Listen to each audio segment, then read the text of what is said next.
So ito nakalagay siya sa spin dry, pero wala ring respond. Yan, hindi gumagana yung kanyang drain pump, so dapat maingay yan. Wala, totally ganyan lang. So blinking, so kahit na yan, wala rin.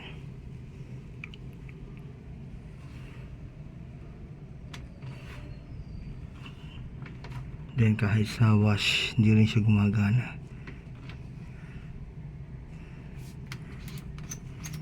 Yan.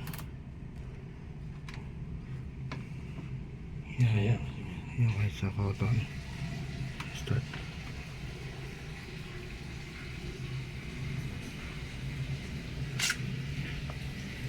Wala na.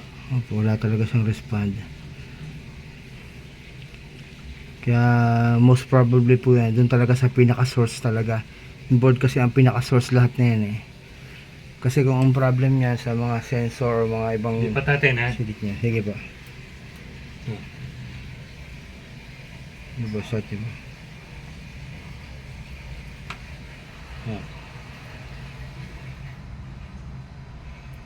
Wala rin na.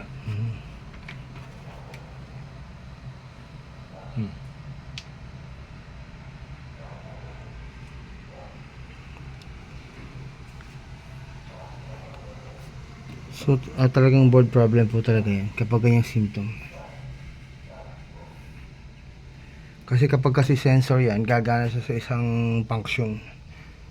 O kung yung wiring ang may problem, gagana yan sa ibang function niya na walang problem yung wiring. Yung model number rito. Ito model number. Ano ba yun? Model number niya.